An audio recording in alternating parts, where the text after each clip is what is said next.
Buenas tardes, ¿qué tal? Programa número 87 de Al Derecho y al Revés. Y se acercan los 100, ¿eh? Sí, vamos cómo ahí. avanza. Increíble el Llegando juego. rápidamente. Bueno, y Alejandro, ¿qué te parece? Hoy tenemos 1200 temas para tratar en un ratito. Sí, tal cual. Así que, ¿de qué nos vamos a dibujar 1180. para tantas cosas que pasan en este país? Y Tremendo. una tapa la otra y tapa la otra. Y eso que tuvimos un día feriado. Mira Así si hubieran sido hábiles el día de ayer. Así es. Así que bueno, ¿con qué te gustaría empezar? Antes de anunciar acá al invitado especial que tenemos en el piso. O directamente Mirá, yo vamos lo a... anunciaría al doctor Eduardo Gerón, que está con nosotros. Así lo hacemos trabajar un poco a él y nosotros descansamos, ¿qué te parece? Cual, y entra en clima y se da cuenta que esto no es broma, que el invitado no solo es invitado, sino que va a tener que ganarse la invitación. Así es, Eduardo, penalista. Eduardo, mucho gusto, se trata del doctor especialista en Derecho Penal, Eduardo Gerón. Creo que lo pronuncié bien, ahora me vas a decir si es así. Es un abogado extremadamente activo en la profesión, con un apellido más que reconocido en el fuero. Juez de instrucción juez durante muchos años, un hombre de carrera, que arranca, entiendo que como meritorio. Pero bueno, Eduardo, te saludamos. Buenas noches. Gracias por venir y aquí sentite como en tu casa. Gracias a ustedes, y que si realmente tienen tanta cantidad de programas es porque el programa es bueno, así que el gusto es mío también de participar bueno, con te agradecemos. Creo que si es bueno lo logramos gracias a personas como vos que nos acompañan y que confían en nosotros y que cuando vienen acá se sienten, digamos, libres, porque eso es la idea. Cada uno opina lo que quiere, cómo quiere y dice lo que quiere, siempre, total, si nos levantan del aire, ¿cuánto tenemos para perder? ¿No es cierto, Alejandro? Por eso además nos llamamos Al Derecho y al Revés. A veces el problema que tenemos es que estamos demasiado de acuerdo. Es que me recomendaron venir, me dijeron, andá que es un muy buen programa, así que por eso no titubeé en hacerlo. Menos mal que no te hicieron jurar antes de entrar de decir verdad, ¿no es cierto? No, eso nunca. Los abogados nunca pueden jurar eso. Es un juramento prohibido. Nosotros defendemos a la gente. Sin nosotros no está garantizado el principal derecho de la democracia y del Estado de Derecho democrático. Eduardo, siendo abogado penalista, porque a mí me pasó como, o sea, yo estuve en la profesión muchos años, luego estuve en el Poder Judicial 14 años, y hace 14 años que estoy de nuevo en la actividad profesional independiente, poco a media máquina, pero en definitiva ejerzo la profesión. ¿Cómo se siente una persona que pasó por la justicia, que ejerció intensamente la actividad judicial, llegando a ser juez de la nación, pero nada más ni nada menos que en el fuero penal, en ese día a día, en ese vínculo con, de nuevo, con los jueces con los cuales tenés que interactuar en las causas que te toca intervenir, como defensor, como querellante, como sea, y en el vínculo con tus colegas, ¿no? ¿Cómo te va en ese orden? Bueno, yo amé haber estado en el Poder Judicial, porque realmente empecé cuando tenía, no sé, 18, 19 años como meritorio, no rentado, porque en esa época se trabajaba gratis, hasta que se produjera alguna vacante, y ahí te nombraban. Correcto. Y bueno, y después fui haciendo la carrera judicial con gran amor, la verdad. Pero cuando me tocó irme, porque ya llevaba 6 años como juez y yo me estaba mirando el asiento, siempre decía, digo, ¿qué tengo que estar acá 20 y pico de años más sentado acá? Dije, no, me empezó a gustar conocer otro destino, ¿no? Sí. Y bueno, y ahora que estoy en la profesión, realmente amo la profesión. Me pareció que fue la mejor decisión diste el que paso tomé. adecuado, ¿no? Sí. Además son ciclos que se cumplen. Sí. Tal cual. Bueno, vamos a profundizar esto, pero yo arrancaría porque tenemos muchos temas de urgencia y también nos interesa la opinión de Eduardo. Les invito Estás ansioso, te noto muy ansioso, Alejandro, ¿qué pasa? Que no me alcanza el tiempo. Los invito a que se pongan los auriculares porque les quiero hacer escuchar la respuesta, un audio que nos envía nuestro colega y amigo Alejandro Fargosi, que también estuvo en el programa, también destacado jurista y ex miembro, como en general la gente conoce, del Consejo de la Magistratura. Pero hacernos un preámbulo, ¿de qué trata el audio? Bueno, está en todos los medios, ya me lo había comentado Alejandro, lo habíamos conversado. Él plantea que el diputado Eduardo de Pedro, Guado de Pedro, según se lo conoce públicamente, que acaba de ser designado como miembro del Consejo de la Magistratura, La semana pasada. Sí, el final de la semana pasada, en una situación bastante polémica y con un conflicto del que también podemos charlar después. Exacto. Que ha generado un movimiento político muy importante, todo el peronismo kirchnerista y no kirchnerista agrupado para conseguir meter un miembro más en el Consejo de la Magistratura. Sí. Y a partir de ahí, Alejandro lo que plantea es que hay una inhabilidad personal del diputado de Pedro, que mejor que la explique él mismo en su audio. Así que si quieren lo escuchamos a Fargosi. Dale. El Consejo de la Magistratura es el único organismo en el que está prohibido que sus miembros sean reelegidos, con una sola excepción, y es cuando esa persona que se presenta para la reelección, fue anteriormente, en el periodo anterior, fue suplente y asumió en reemplazo del titular. Eso fue lo que pasó con el doctor de Pedro el 18 de noviembre del año 2014, porque había reemplazado durante ese año a la diputada Córdoba, que no había renovado su mandato y por ende tenía que asumir él, y de hecho asumió él. Ahora, a partir del 18 de noviembre del 2014, el doctor de Pedro tenía un nuevo mandato, un mandato como titular, con lo cual ahora no puede volver a asumir como titular, porque ahí sí sería un reelegido, estaría siendo reelegido en función de su mandato anterior, y eso está prohibido por la ley. Pensémoslo en términos cuantitativos. Sería una locura que durante 5 años el doctor de Pedro asumiese 3 veces. Eso no es lo que quiere la ley y no es lo que permite la ley. Con lo cual la Corte, en función de un precedente del año 1903, que creo que se llamaba Delfín Vaca, debe revisar las cosas que se le envían para que tome juramento y en base a eso debiera decidir que no le va a tomar juramento porque hay una violación de la ley del Consejo de la Magistratura. Hacerlo en limpio. Perfecto. A ver, sí, en 2 palabras, porque además el doctor Alejandro Fargosi lo que hizo sobre la base de estos argumentos es pedirle a la Corte Suprema hoy por escrito, que no le tome juramento. Hizo una presentación formal en la Corte y hasta lo que sabemos, hasta este momento la Corte no ha tomado el juramento que en teoría iba a tomar a las 6 de la tarde. 6:30, ¿no? Sí. Puede ser que lo tome. No hay ninguna decisión en contrario. Ahora, muy rápidamente resumido, ¿qué dice la ley, la última versión, la versión número chiquicientos de la ley del Consejo de la Magistratura, otra de las grandes falencias de la Argentina, que es para discutir largo? Dice que no puede ser reelecto un miembro del Consejo sino mediando un periodo de por medio. Y el diputado de Pedro efectivamente fue, como bien dice Fargosi, suplente en el periodo anterior al actual que terminó. Sí, pero asumió como titular. Asumió como titular designado en el periodo anterior a este, lo abandonó para pasar a sus funciones de secretario general de la Presidencia, si mal no recuerdo, en el gobierno de Cristina Kirchner, pero ahora vuelve a ser designado, es decir, que en realidad está designado tal como la ley prohíbe para 2 periodos consecutivos. Una cuestión técnica. ¿Qué opinas, Eduardo, de esto? Esta es una cuestión técnica, ¿no es cierto? Después vamos a ir al fondo del asunto, todo el contubernio que hubo allí en el Congreso para que ocurra esta diferencia en cuanto a los nuevos miembros del Consejo de la Magistratura. Pero este tema específico en la faz técnica. Bueno, yo adherí públicamente a la presentación de Fargosi hoy en la tarde cuando la leí, inclusive por Twitter me permití adherir porque creo que es toda la razón.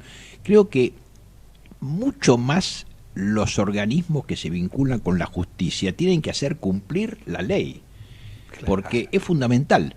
Y por otra parte, también, y yendo un poco al fondo del asunto, no a la forma, el Consejo de la Magistratura, cuando lo integraba el diputado de Pedro, realmente era un instrumento al servicio del Poder Ejecutivo. Nunca cumplió con su función. Al contrario, servía solamente para zaherir, para molestar a los jueces que eran opositores a lo que ellos querían conseguir, etcétera. Entonces, no es una persona, como después fue Tailade también, no son personas que van a prestigiar el Consejo, sino que creo que lo van a enlodar. Por esa razón, ojalá el diputado de Pedro no sea y se elija a otra persona más allá al partido que pertenece, alguien que lo pueda realmente desempeñar esa función con alguna dignidad mejor, ¿no? Sí, máxime teniendo en cuenta que en los próximos tiempos, por ejemplo, el año que viene va a ser un año de una cantidad de juicios orales en donde diferentes funcionarios del kirchnerismo van a tener que rendir cuentas y presentarse como imputados, como acusados, como procesados en esos juicios a ser juzgados ante los tribunales orales. Solamente en el caso de la expresidenta creo que tiene previsto 5 juicios orales en los próximos tiempos que van a ir comenzando, más allá de la tan delicada causa conocida como causa de los cuadernos que tenemos entre manos, que lleva el juez Bonadío y que ya está teniendo una hiperactividad y novedades y procesamientos y cantidad de cosas, donde también aparecen una cantidad de funcionarios más allá de los empresarios. Ahora, muy involucrados. Alfredo, ¿no? Yo estoy de acuerdo, pero un poco ahora sí desde el revés, te diría, ¿no? Ajá, empieza la... Yo coincido con la presentación de Fargosi, técnicamente también lo dije en público, técnicamente me parece que es correcta y me parece, como dice muy bien Eduardo Gerón, que si en algún lugar tiene que empezarse por cumplir con la ley es en el ámbito de la justicia y en el ámbito del organismo que tiene que controlar y encauzar la tarea de los jueces. Ahora, dicho esto con relación a la designación específica de Pedro, que no debería producirse, efectivizarse, la herramienta de aliarse sectores en la Cámara de Diputados para designar a miembros del Consejo de la Magistratura no se empezó a usar hoy. El actual oficialismo la utilizó cuando era oposición. Es una herramienta que para mí habría que impedirla desde la ley. La ley debería estipular que los bloques son los bloques durante todo el año y no que se pueden agrupar para formar una mayoría circunstancial para hacer el negocio de llevarse un consejero de la magistratura. Esto es lo que un poco deberíamos impedir. Yo creo que muy cierto, está muy deteriorada la idea de los valores en este país, y no de los valores al sentido tradicional o viejo, sino de los valores reales. La verdad es que en la forma en que está el Consejo tiene que representar las mayorías actuales de la Cámara. Pero decime, la ley prevé y permite aliarse entre distintas fuerzas para conseguir los votos. No lo dice específicamente. ¿Pero lo prohíbe? No, no lo prohíbe. Bueno, pero... si no lo prohíbe, si tengo entendido, y eso lo dicen los abogados, no los contadores. Está permitido. Es decir, lo que está prohibido está permitido. Ahora, razón. Yo no hago hincapié en este tema específicamente, sino lo otro que mencionaba antes el doctor Gerón, respecto de la intencionalidad y el objetivo, de pronto, de introducir personajes en un organismo tan... que debiera ser tan cuidado y tan prestigiado como ninguno, ¿no es cierto?, en nuestro país, por el hecho de tener como funciones nada más ni nada menos que designar a los magistrados, por un lado, y sancionar a aquellos que incumplen ciertas pautas digamos, de comportamiento mínimas que se establecen y están regladas y demás. Ahora, que se utilice esto como herramienta para presionar de pronto a esos mismos o para jueces, o para insinuarles que aceleren o para que retarden digamos, el avance de las causas, o todo lo contrario, que no se llegue a sentencias o a condenas en pronto tiempo cuando así corresponde, o cosas. Esto es lo grave. Esto me de parece hecho, grave. en ese sentido hay que rescatar, más allá de las críticas que merezca, que las merece, por cierto. ¿Qué te parece, Eduardo? Años. Te veía ahí con ganas de... Mirá, hay una realidad. Hay jueces que no pueden justificar su patrimonio. Absolutamente. Ahora, ¿por qué esos jueces no han sido destituidos, no siguen administrando justicia o injusticia? No lo sé, porque el juez que tiene un incremento patrimonial injustificado por algo fue, porque no es porque dictó justicia justamente. Tal ¿no? cual. Y sin embargo, permanecen en su cargo y son jueces del fuero federal, que tienen una exposición pública enorme. Bueno, estos, por obra y gracia de componendas dentro del Consejo, lo cierto es que han salvado el pellejo, y yo voy a esto, que no puede haber componendas para salvar jueces cuando este salvamento no se ajusta a la ley, cuando esto no es real. Podemos salvar un juez y decir, bueno, no, sinceramente no se ha comprobado que haya infringido, pero no, más aún, hace un par de años hubo un caso que no fue por corrupción, por corrupción económica, pero fue por corrupción jurídica, llamémosle así. Hubo un juez, Axel López, Sí. que ¿qué hacía?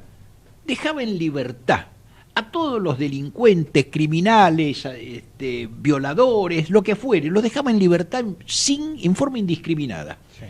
Salían y volvían a robar, volvían a matar, etcétera. Y bueno, y sin embargo, cuando se hace el juicio, la corporación judicial los salvó.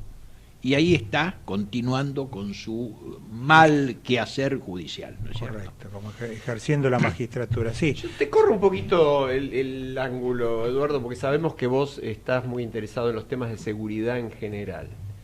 ¿Qué medidas se te ocurre a vos que se deberían... Es decir, ¿cómo ves, por ejemplo, el tema de la ocupación del espacio público? Que es una preocupación de la gente hoy importante, poder o no poder llegar a tu trabajo, llegar donde tenés que ir, con una ciudad convulsionada donde cada día hay cortes por todos lados. Lo veo como lo ve la gente. Lo veo que eso es ilegal. Entonces, el que viola la ley tiene que tener una sanción, porque tenemos que dar un ejemplo. En una familia, en una sociedad, tiene que haber premios y castigos, ¿no es cierto? Entonces, si se viola la ley porque se corta una calle, un puente, una avenida, y se impide a la gente transitar, hay un delito, hay una contravención, hay ambas cosas, etcétera. Y eso no puede ser impune. ¿Por qué? Porque cuando es impune, llama a que el otro haga lo mismo. Y hay una pauta de convivencia en la sociedad que es fundamental, que es el derecho de uno termina donde empieza el derecho de los demás. Entonces, por más que yo pueda tener derecho o ganas de protestar para mostrar mi disconformidad con tal o cual cosa, pero yo no lo puedo hacer a costa del derecho de los otros, que es el derecho de transitar, el derecho de transportarse en los medios de transporte. Entonces, algo no está funcionando. Si el gobierno o los jueces que tienen que aplicar la ley o el gobierno que tiene que dictar las pautas y ordenar a la policía para que impida la comisión de un delito, no se cumple, bueno, estamos mal. Ahora, del otro lado se dice, y se plantea el argumento importante, un país con 30% por debajo de la línea de pobreza, con una situación social compleja, que por supuesto no viene de ahora ni de los últimos 3 años, que viene de hace muchos años. Saquemos del medio la grieta, hagamos de cuenta que no existiera. Frente a esa situación, el derecho a la protesta, como abogados, no lo podríamos desconocer. El problema quizás, por eso quería tu opinión, yo lo escribí hace muchos años, es que los límites de la protesta, tal como vos planteás, están dados también por cómo hacemos para compatibilizar eso con el derecho de todos los demás. Porque aún diciendo que un 30% está bajo la línea de pobreza y que muchísima gente se puede quedar sin trabajo y que muchísima gente atraviesa situaciones complicadas, da la sensación de que el otro 70% no está contemplado en la ecuación, ¿no? Que es así, no te da derecho. El 30% de pobreza que es real, etcétera, eso no da derecho a que una sociedad vea subvertida todos sus valores, su forma de convivencia. Si se va a hacer una protesta, hay que encaminar esa protesta para que no moleste al prójimo. Salió vez pasada un protocolo, que yo no sé si se aplicó alguna vez siquiera, en el cual se establecía que si una avenida tiene 4 manos, bueno, se tendrá que pedir permiso, darán autorización para que se ocupe una mano o 2, pero que no se corte el tráfico, o sea, que sea una manifestación civilizada, organizada. Y esto es fundamental, porque si se protesta de esa manera, todos vamos a aceptar que esa protesta, si es válida, si tiene una razón de ser válida, se cumpla. Porque entonces la molestia que causa al prójimo es una molestia relativa, pero cuando la molestia es una molestia absoluta, cuando la persona que quiere llegar a su trabajo o que quiere ir a donde sea, porque el derecho de transportarse, de trasladarse, es un derecho absoluto, ¿no es cierto? Entonces, si a mí me impiden hacer, bueno, esa dificultad, ese impedimento me afecta gravemente, está afectando mis derechos. Yo leía en este momento en la comunicación de Aerolíneas Argentinas que acaba de suspender a 376 empleados por abandono o retención de tareas durante las medidas de fuerza del 8 de noviembre que implicaron la cancelación de 258 vuelos en un conflicto de más de 10 horas, que además no fue un paro, porque esto es el elemento novedoso de este conflicto. Sí. Y también leo que ante esto los gremios preparan nuevas medidas que anunciarán mañana. Sí, es tremendo, ¿no? Realmente la verdad que lo que está pasando en este orden y todo lo que afecta a los particulares, a los privados, ¿no? Porque ahí está la contracara, está el derecho del trabajador a manifestarse, a expresar su... Pero, ¿cuál es el límite? Es la historia de siempre. ¿Dónde está la raya que separa hasta donde se puede avanzar y hasta donde no? Hasta qué lugar hay que, digamos, aquel que se manifiesta públicamente tiene que saber que tiene sus propios límites como para avanzar y no complicado. Sobrepasar. Pero yo quería comentar un tema también de ahora. Creo que ni siquiera entre nosotros tuvimos ocasión de reflexionar, porque me lo alcanza hace un momento nuestro productor Federico Politi. A quien no lo agradecimos, y tampoco a Gerardo Subirán, a nuestro operador. Sí, señor, aprovechamos para hacerlo porque creo que es oportuno. Además están en los detalles que nosotros nos perdemos, gracias a ellos. Sin ellos los no habría programa. Miren esto, ustedes que son, vos Eduardo, un hombre, ex hombre de la justicia, Alejandro también muy cercano a la justicia, un abogado prestigioso, dice: Amado Vudú le rechazó el ANSES el beneficio de la jubilación, que ya se lo venía rechazando, pero era ante una exigencia de una jueza del fuero previsional de la Seguridad Social, hacia el ANSES, obligó al ANSES a que se pronuncie mediante un dictamen, y después de recibir opiniones de distintos organismos, efectivamente, en forma objetiva o en forma a través de un expediente, dictaminó el ANSES que no le corresponde a una persona que se encuentra con condena penal, como es el caso de Amado Vudú, de él se trata este tema, recibir el beneficio de la jubilación, que estaba en el orden de los 220.000 pesos mensuales en este momento.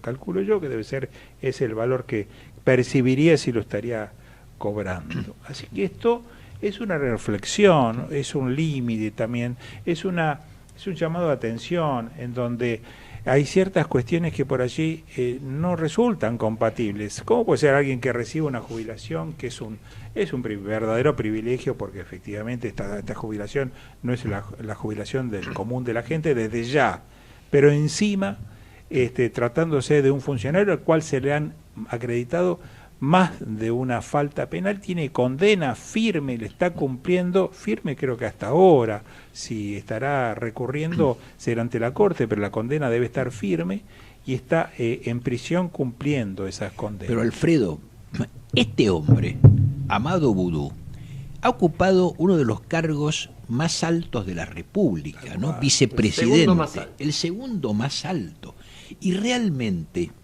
ha tenido un desempeño pero lastimoso, que nos da tristeza, porque no solo el desempeño ha sido lastimoso desde el punto de vista funcional, ¿no es cierto? Me acuerdo las cosas que hacía en el Congreso, arreglando su despacho con sumas millonarias para cambiarle el color. Sí, que en realidad eran formas de sobrefacturar y quedarse con una diferencia. Tal cual, sino que realmente... Muy mal pensado. No, esto está demostrado, no es un problema de pensamiento, ¿no? Pero ha tenido una actitud en la cual todo a su alrededor es trucho, desde vivir en un médano, por ejemplo, desde y los viáticos en el exterior. Los viáticos en el exterior, ¿no es cierto? Facturas truchas. Facturas de un hotel que no había ocupado, o sea... Este hombre vicepresidente de la República, una vergüenza, preso por corrupción. Yo creo que es lo mínimo, ¿no es cierto? Yo estoy de acuerdo en eso. Me parece que es importante que se note, se vea de que cualquier actuación, de cualquier forma, no es gratis hacer cualquier cosa y que todo vale y todo sirve y dale que va. No, yo le iba a preguntar a Eduardo justamente porque estoy leyendo otra noticia. Estaba tan intenso el día que nuestro amigo Hugo Alconada Amón, a quien cada vez que lo nombramos lo felicitamos por sus premios múltiples y su gran tarea de investigación, publica ahora que Juraron. Mirá vos, Alfredo me muestra que juraron los consejeros. Sí, efectivamente. Bueno. La noticia que llega a nuestras manos en el momento, juran los nuevos consejeros tras una derrota del gobierno. Parece que ya se concretó el juramento. Ahora te lo ratifico. Ahora lo Seguí adelante vos. Está mencionando Alconada Amón justamente la causa Chicone, por eso mientras ustedes hablaban del tema me salió esto, que el juez Lijo tiene que resolver en los próximos días acerca del rol de Jorge Brito, el banquero entre las sombras que está acusado en unas cuantas causas, en la de los cuadernos también, y el ex titular de la Administración Federal de Ingresos Públicos, Ricardo Echegaray, otro personaje que ha visitado muchísimos juzgados, pero que todavía nadie parece haberse interesado demasiado en él, acerca de su participación en el tema Chicone y en el tema Formosa. Es decir, la participación previa de la sociedad de Old Fund en el negocio con Formosa. Bueno, sería un dato sumamente interesante que por primera vez Jorge Brito, es decir, que empiece a aparecer la pata financiera, porque eso te iba a preguntar, Eduardo. Vos como juez tenés una experiencia concreta en cómo se ven desde la judicatura los delitos. Y da la sensación, yo no soy penalista, pero sí tengo mucho interés por esto y Alfredo ha trabajado mucho como perito en esto, da la sensación de que ninguna de estas grandes maniobras delictuosas, sobre todo en materia de corrupción, se pueden perpetrar sin una pata financiera, ¿no? Obvio, y por esto tenemos que nosotros saludar los cuadernos de Centeno, porque es la primera vez en la historia judicial argentina que la corrupción del gobierno se encuentra también con la corrupción empresarial y todos están procesados en las causas. Entonces, no puede haber corrupción, no puede haber un beneficio de un funcionario si no logró que un empresario se llevara la plata y se la devolviera por forma non santa. O sea, es una cooperación necesaria para ello. Y han saltado todos. Por eso es que los cuadernos han sido fantásticos y además los cuadernos han traído que por primera vez empieza a funcionar la ley del arrepentido. Y cuando los empresarios, que no son gente que esté acostumbrada a vivir con las necesidades de una cárcel, se vieron con la posibilidad de poder ir, bueno, entonces saltaron la gran mayoría a decir yo quiero confesar, quiero reconocer, etcétera. De todas maneras, les aclaro algo, que cuando estaba haciendo la comparación de cómo funciona el arrepentido en Brasil y cómo funciona acá, cómo funciona la justicia en Brasil y cómo funciona acá, absolutamente tenemos una diferencia abismal, porque en Brasil hay más de 1000 condenados y acá hay 0 condenados todavía. En Brasil hay 3.300 millones de dólares recuperados y acá no se recuperó un centavo. Se recuperó nada, más que sí. Creo que 4 millones. Sí, aparte lo peor de eso es que ni siquiera me parece que hay intenciones de iniciar un proceso de recupero, salvo la nueva ley, que no está, la nueva ley me refiero a la ley de responsabilidad penal empresaria, pero que no rige para el caso de los cuadernos porque es posterior el tema de la ley esta respecto de los cuadernos, no lo toca, pero no hay ninguna intencionalidad del gobierno, ni tampoco de los magistrados intervinientes, llámese fiscales, los 2 fiscales en la causa de los cuadernos, como el juez Bonadío, de que cuando firman estos acuerdos en donde se le posibilita que un arrepentido se lo considere como tal y el juez lo refrenda, lo avala y le da el ok, ¿por qué no le pone como condición? ¿No ¿Qué es lo que hizo Sergio Moro en Brasil? ¿Sí? ¿Cuánto es? Hagamos un cálculo. ¿Cuánto es? Usted se compromete a devolver. ¿Lo va a devolver? ¿Cómo lo va a devolver? ¿Cómo lo va? ¿Paga la primera cuota ahora o paga todo de contado? Empecemos con eso, ¿no es cierto? Alguien tiene que defender el tema económico. Y vos fíjate que la ley de extinción de dominio, que cuando salió la aprobó diputados, ya llegó al Senado y empezaron todos a defender a los corruptos. ¿Por qué? Porque se autodefienden muchos de ellos. Eduardo, vos sabés que la radio, bueno, el tiempo se nos pasa volando. Ya pasó media hora del programa y tenemos ganas de seguir adelante. Vamos a acordar aquí, porque cuando retomemos luego de un pequeño intervalo de algún par de minutos, vamos a tratar de tener en lo posible una entrevista con una persona que está de alguna manera encabezando una movida respecto a una especie de limpieza en el sentido de lo que tiene que ver con la impunidad, la corrupción y el comportamiento de los políticos, por lo menos hacia futuro. Las candidaturas, básicamente. Mira, ¿no? la ley de ficha limpia, Exacto. que se presenta. llamada, Yo voy a estar presente, inclusive porque creo que corresponde el jueves con una presentación en la Facultad de Derecho. Pero no lo adelantemos, dejemos No, que la vamos a entrevistar a la diputada. Vamos al Marcela corte y ya Campagnoli. volvemos, ¿sí? Perfecto. Gracias. Ecomedios.com AM1220. Estamos con vos. Estamos en vos. Descarga gratis de tu celular la aplicación Ecomedios. Podés escucharnos en vivo, informarte con las últimas noticias y entrevistas en audio y video. Búscala y bajate la aplicación Ecomedios. A través del Estado en tu barrio, ya se realizaron más de 4 millones de trámites en todo el país. Miles de vecinos pudieron gestionar el DNI, solicitar la tarifa social y consultar sobre PAMI y ANSES de manera fácil, cerca de sus casas y sin intermediarios. Para saber todo lo que podés hacer en el Estado en tu barrio, entra a www.argentina.gov.ar/el Estado en tu barrio. Te esperamos en el próximo. Presidencia de la Nación. Podés vernos en vivo en ecohd.com.ar. ecohd.com.ar. Conectate con nosotros. Contestador 5-254-2353. Los lovers lo likean todo y con Personal están más rápidos que nunca. Haces un like paseando tu perro a las 3 de la tarde y los que están trabajando no tardan en darte like. Disfrutá vos también de la red 4G más rápida del país. Personal.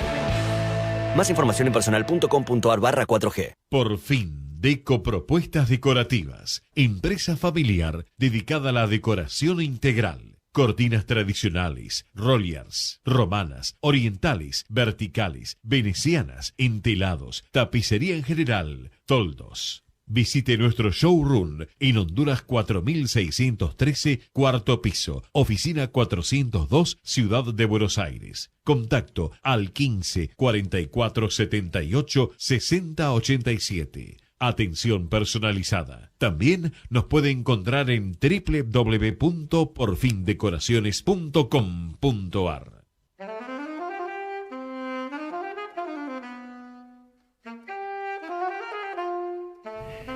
Bueno, estamos de regreso. Como lo anticipamos, vamos a conversar con la diputada Marcela Campagnoli, que es una de las protagonistas de un evento muy importante que se va a realizar en la Facultad de Derecho el día jueves, una jornada sobre derecho electoral, donde se va a tratar también el tema ficha limpia, que sabemos que va a estar ella, que va a estar con las diputadas Oliveto, Los Penato y Graciela Ocaña, y queremos que nos explique de qué se trata. Diputada, ¿cómo le va? ¿Qué tal? Alejandro Durcarov la saluda.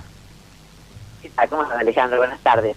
Bueno, es una jornada que vamos a hacer en el Salón Azul de la Universidad de la Facultad de Derecho, la UNO, donde van a estar quien redactó el proyecto de ficha limpia en Brasil, donde va a haber una especialista en derecho electoral, donde vamos a estar distintas diputadas que hemos presentado proyectos con algunas diferencias de los otros, una ficha limpia acá. Pero también la idea es hablar un poco de todo esto, de como mencionamos, en qué situación estamos, qué otros proyectos hay que menos una ficha limpia, pero que acompañan esta idea de transparentar más. Diputada, le pido perdón, se entrecorta un poquito. No sé si es un problema de la comunicación. A ver. Estoy quietita. Ahí está. Ahí, adelante. No, te decía que la idea es que echemos una mirada sobre los distintos proyectos que hay presentados sobre ficha limpia, pero esos proyectos que acompañan temas como ficha limpia, como temas de allanamientos, de legisladores, temas que tienen que ver con la transparencia, temas que tienen que ver con el financiamiento de los partidos políticos, es decir, ver qué otras iniciativas hay. Ajá. Y también algo muy importante es que 77.000 firmas nos van a ser entregadas de personas que adhirieron en Change.org para que salga el proyecto de ficha limpia. 77.000 firmas, es una cifra. Es un número importante. Creo que es importante que siempre la participación ciudadana es muy importante. Muchas veces es lo que logra que algunos proyectos salgan. Se logró con la extinción de los bichos, si bien no es el proyecto que nosotros creemos y que tiene que volver a diputados, pero era algo que el Senado no pensaba en tratar y lo trató. Nosotros se aprobó en diputados el año pasado, el anterior. También temas como estos de ficha limpia, es importante que los legisladores vean el peso de la sociedad, el interés de la sociedad en que estos temas avancen, porque si no, no va a ser fácil. ¿Por qué no le recuerda un poco a los oyentes de qué se trata el proyecto? Se trata de impedir que quienes están condenados por tribunal oral, ¿es así? No puedan ser candidatos directamente, no puedan ni siquiera participar en las internas. Algunos proyectos se inclinan porque con una condena de tribunal oral no se puede ser candidato. Otros con doble condena, es decir, con se haya apelado y haya una doble condena, es condena de casación.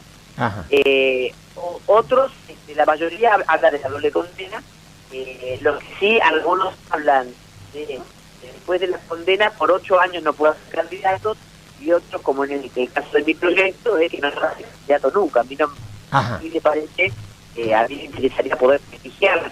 El equivalente de una inhabilitación absoluta. Para hacer, existe un derecho a ser elegido. Claro. Hay un derecho a ser elegido. No, yo no estoy sancionando ningún derecho. Yo lo que estoy haciendo es pulir las instituciones, es decir, que los que lleguen, porque vos pensás que la ley de empleo público, por ejemplo, impide que una persona que tenga una condena pueda ser funcionario público. Entonces, mucho más, una persona tiene que representar al pueblo o a las provincias. Correcto. Entonces, lo que algunos proyectos hablan de personas que han sido condenadas por delitos contra la administración pública. Yo en mi proyecto pongo personas que han sido condenadas por delitos dolosos, por delitos graves dolosos, es decir, que vos hayas tenido la intención de delinquir. Perfecto. Marcela. Cualquiera de los delitos del Código Penal. Marcela, soy Eduardo Jerón, ¿cómo estás?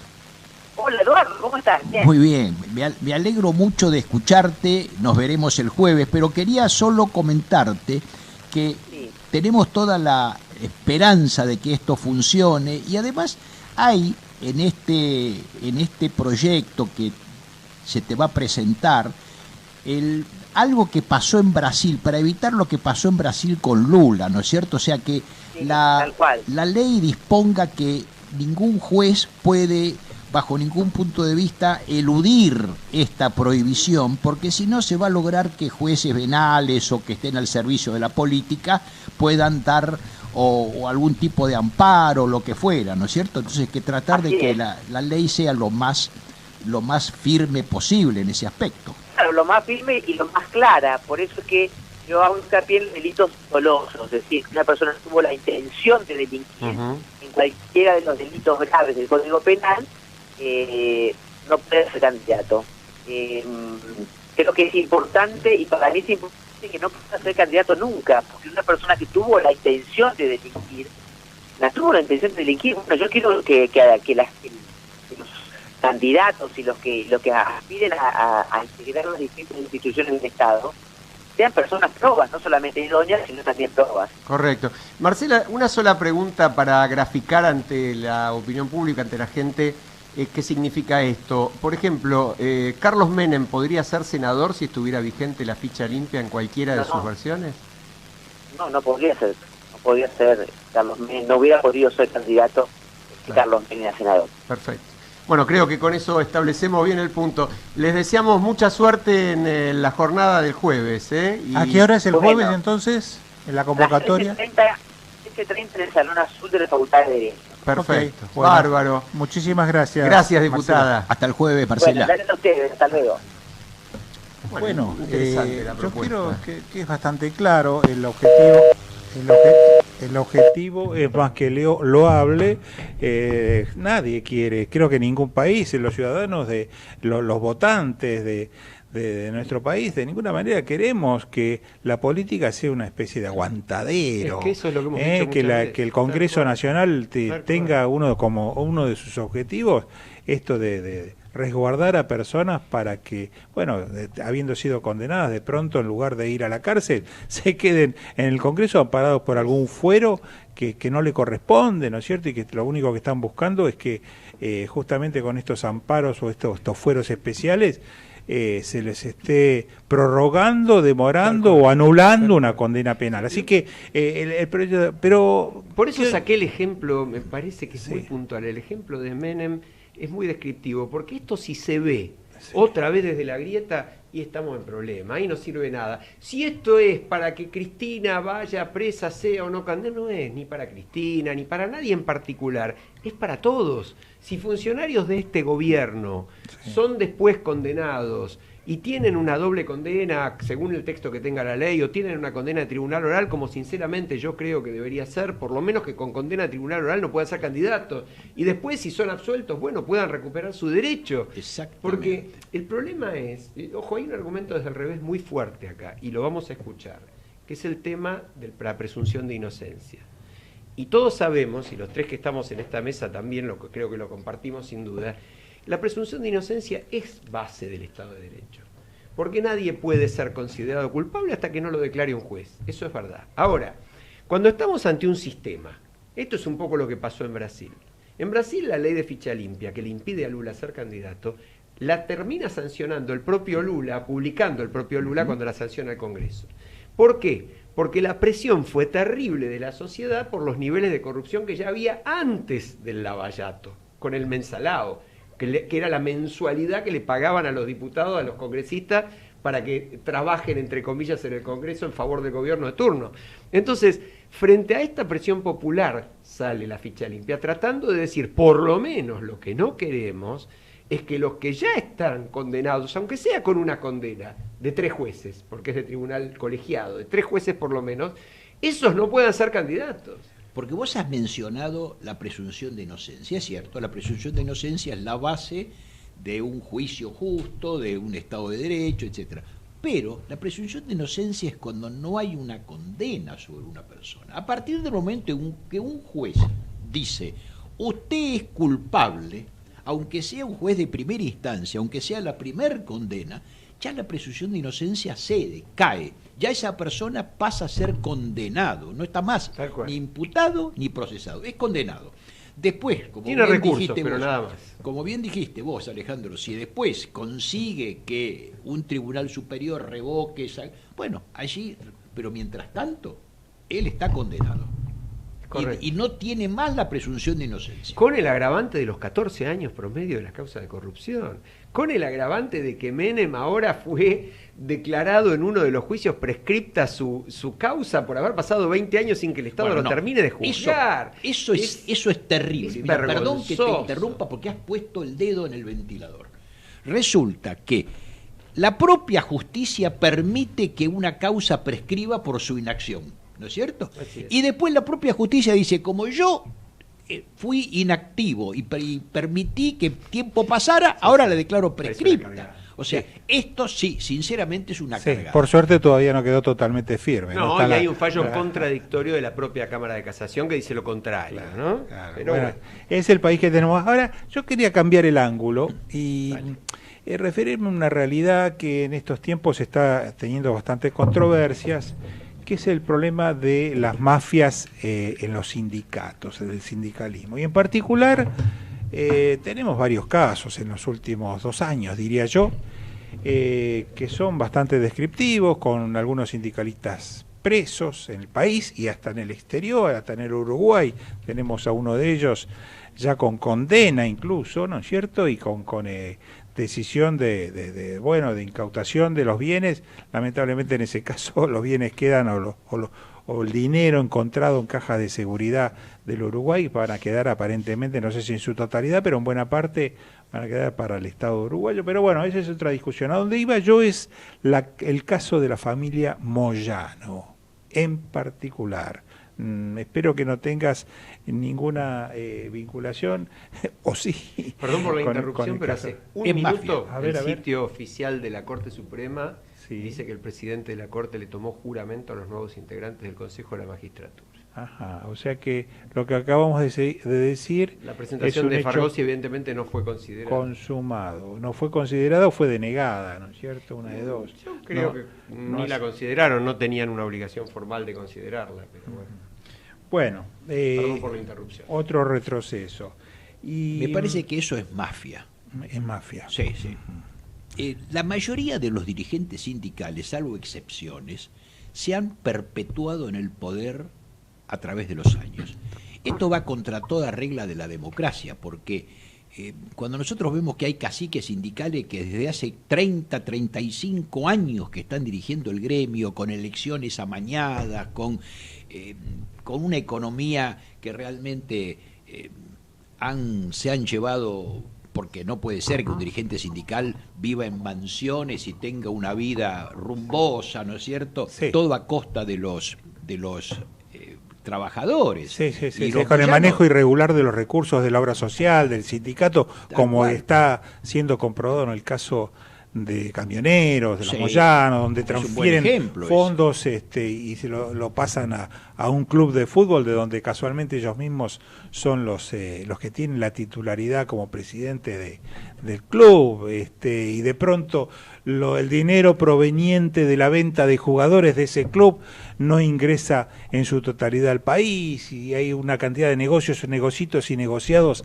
alrededor de lo que es el club independiente que de pronto están saliendo a la luz, y bueno, y las apretadas que reciben desde hace muchos años muchos de los empresarios, que son los que contribuyen con los aportes, pero los aportes normales y legales para camioneros, sino las apretadas para aportar más allá de la obligación para la causa, entre comillas, que es la causa propia de los responsables del sindicato, y estas apretadas se han hecho públicas, hay entrevistas por televisión y que la hemos visto todo. O sea, esta situación, ¿por qué perdura? Si bien allí hay un componente político muy fuerte, me parece a mí, ¿no es cierto?, que es innegable, sin ninguna duda. En peso político. A punto tal que posiblemente si él tuviera un micrófono Moyano acá, te estaría acusando de que lo acusás en nombre del gobierno. Me pasó hace poquito el Patón Basile, que es del gremio, no te la conté, no me lo crucé en una entrevista en televisión hace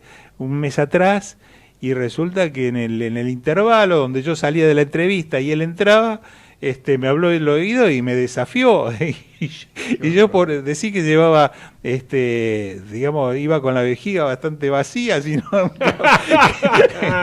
pero bueno, nada, ¿sabes lo que es encontrarte con el Patón Basile, que tiene un revólver tatuado en la cabeza y su cuerpo prácticamente? Pero bueno, esas cosas pasan. Esto lo viví en carne propia, pero no trato el tema por esa razón personal, de ninguna manera. Me parece que estas cosas no pueden existir, no puede existir la barra brava de los clubes de fútbol, es algo que hay que terminar con eso, ¿no es cierto? Lejos de terminar con eso, siempre se lo ha incentivado.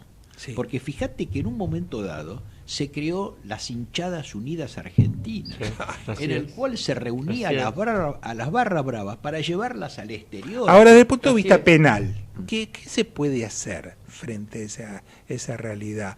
Es decir, si vos fueras, qué sé yo, un asesor de algún funcionario, un legislador o un miembro de gobierno, y te dice, ¿cómo podemos desde la óptica, desde el derecho penal, enfocar el tema como para de pronto incausar, que ya las tiene, porque creo que la familia Moyano debe tener 5 o 6 causas bastante avanzadas por enriquecimiento, por una cantidad de razones. Eduardo, ¿qué mecanismo? Yo creo que es muy fácil. Es muy fácil. ¿Sabés qué es? El cumplimiento de la ley. Y que los jueces la cumplan y la hagan cumplir. ¿Por qué? Porque en tanto y en cuanto haya jueces como estos de la provincia de Buenos Aires que estaban apañando delincuentes, etcétera, o Velasco, o de la Cámara de Casación, o jueces que han sido serviles al poder durante muchos años, ¿no es cierto? Entonces, de esa manera, la justicia no funcionó. Si la justicia funcionara en tiempo útil y durante el gobierno, eso sería otra cosa. Hay un detalle, por ejemplo, para que vos veas a qué nivel llegó esto de Moyano, que me acuerdo que uno de los principales y la connivencia con el gobierno, uno de los principales conocedores del sistema ferroviario, apenas asumió Kirchner, contó que le fue a proponer un sistema para extender la red ferroviaria por todo el país, para modernizarla, para que realmente tuviéramos ferrocarriles a la altura del siglo. Sí. El ¿Tren bala, viviendo. No. Otro. Mejorar era volver a tener ferrocarril. Las vías, Correcto. volver a tener ferrocarril. ¿Qué fue lo que recibió de Néstor Kirchner en ese momento, principios de su gobierno? Fue, no, déjelo, este tema no se habla porque nosotros nos decidimos por los camiones. Bueno. El tren no va a tener ninguna posibilidad. Quiere decir que entonces desde el principio contó con la connivencia del gobierno Moyano. Y esto se prolongó y después yo he conocido testimonios de empresarios que han dicho, si no contribuís con tanto, tenés los camiones en la puerta de la empresa. Hay decenas de episodios de esto, Sí, ¿no es cierto? Sí, y convengamos que con muchos gobiernos de distintos signos han tenido yo quiero hacerte una consulta, quizás vos que estuviste muy ligado por haber sido juez al fuero criminal y correccional, digamos común, por llamarlo de alguna manera, o sea, no el federal, sino el ordinario. Me gustaría conocer tu opinión, porque hace unos años se ha creado la Cámara de Casación de ese fuero, separada de la Cámara de Casación Penal que actúa en los casos federales. En términos generales, ¿qué noticias hay acerca de su funcionamiento, regularidad, eficacia, etcétera? Porque creo que no hay mucha información al respecto. Mirá, primero que es muy importante que se haya creado el fuero, porque si no colapsaban los tribunales por la imposibilidad de poder resolver las causas en tiempo oportuno. De todas maneras, ojo, tampoco encontramos con que se resuelven rápidamente las causas, ¿no? Porque en ese aspecto hay una lentitud judicial exasperante. Pero, tanto en la Cámara de Casación como en otros tribunales, en la medida de la Constitución, de los que la integran, y vos vas a encontrar el funcionamiento, porque en la medida en que haya jueces de justicia legítima, para decirte algo, vas a encontrar con que la víctima pasa a ser victimario y el victimario pasa a tener un rol de víctima. Se da vuelta el paradigma. Entonces, esto lo que estamos viendo es que hay jueces, por ejemplo, nunca me olvido este juez de Entre Ríos, Rossi creo que fue, que dejó en libertad a un reincidente que asesinó a Micaela, ¿no es cierto? Parecía que se le iba a hacer un juicio. No pasó absolutamente nada y ahí está Rossi ejerciendo sus funciones. Entonces, los jueces hacen a la justicia. Y hay algunos miembros enquistados de justicia legítima en esta Cámara de Casación y en otras, que realmente tuercen un poco lo que espera la sociedad de que la justicia castigue a los delincuentes. O sea que no hubo un gran avance. A mí me consta, y no sé si coincidirás, Eduardo, en que la Cámara, no la de Casación, sino la Cámara, la segunda instancia del fuero criminal y correccional ordinario, es bastante eficiente. No sé, a mí me ha tocado intervenir en algún que otro caso que pasó por allí. ¿Eficiente quiere decir rápido? Eficiente quiere decir rápido, o sea, se expide más o menos rápidamente y de una manera, digamos, a la altura de estos tiempos. Es decir, se hace una audiencia, en la audiencia se resuelve el tema y vos te vas a tu casa, vos, me refiero a los abogados de las partes, con una copia del CD, de la grabación, porque las audiencias se celebran en forma oral, en el momento se decide al ratito, se decide ahí sobre el pucho, digamos, en el momento, y te vas con la sentencia y te vas con la... Pero vos sabés que yo aprovechando que lo tenemos, Eduardo, sobre ese tema... No sé si esto coincidís conmigo, cierto, ¿no? Muy cierto. Ese es una aspecto cosa hay que reconocerlo. muy rápida porque la integran, la mayor parte de sus integrantes son antiguos funcionarios judiciales. Ahí está la diferencia, ¿no es cierto? Entonces, son gente de carrera. De carrera y que han implementado un sistema que se fija una audiencia para que las partes expongan rápidamente. Hay 10 minutos para expedirse, para hablar. Así es. Y después al quinto día ya se dicta la resolución. O sea que en ese sentido, creo que fue el año pasado, lo tuvimos 2 veces a Borinsky, al camarista de casación, que está a cargo de la Comisión de Reforma del Código Penal en el programa. Y la primera me acuerdo que le preguntamos largo acerca de la posibilidad. Él reconocía muy enfáticamente que la justicia tenía una deuda con la sociedad y que la imagen de la justicia ante la sociedad era, bueno, lo que dicen las encuestas. Pero él proponía medidas del tipo de las que vos estás diciendo, es decir, medidas ordenatorias, instructorias, que están al alcance de los tribunales de apelación, para ordenar un procedimiento mucho más rápido. Entonces mi pregunta apuntaba en esa dirección. Nosotros tenemos la sensación, y más que la sensación, datos concretos que nos hacen tener esa sensación, de que en los juzgados federales las causas pueden pasarse 1, 2 o 3 años en un cajón sin movimiento alguno, nada más que por razones políticas. Lo digo así, no lo digo yo, está escrito en decenas de libros, lo han dicho expertos del área. ¿Eso puede pasar en la justicia de instrucción donde los intereses son distintos? Es decir, expliquémosle a la gente, ¿no? La justicia federal, la recordamos, es la que está a cargo de los delitos federales, significa, por ejemplo, los delitos de corrupción, el juzgamiento de los funcionarios públicos. Exacto. En la justicia de instrucción juzga nada menos que todos los demás delitos, es decir, los homicidios, los robos, todos aquellos en que no hay involucradas cuestiones federales. Lo que hace al ciudadano común. ¿Pasa lo mismo en la justicia criminal de común? No a ese nivel, no a ese nivel, pero a veces pasan cosas de una lentitud exasperante, de que un expediente quede, etcétera, pero no a ese nivel, porque por lo general los jueces penales ordinarios, como se le llama, es gente que es de carrera, y que además no están atrás de un proyecto político, que eso es más bien típico de la justicia federal, ¿no? En lo federal el tema político está desde antes de empezar. Desde antes de empezar.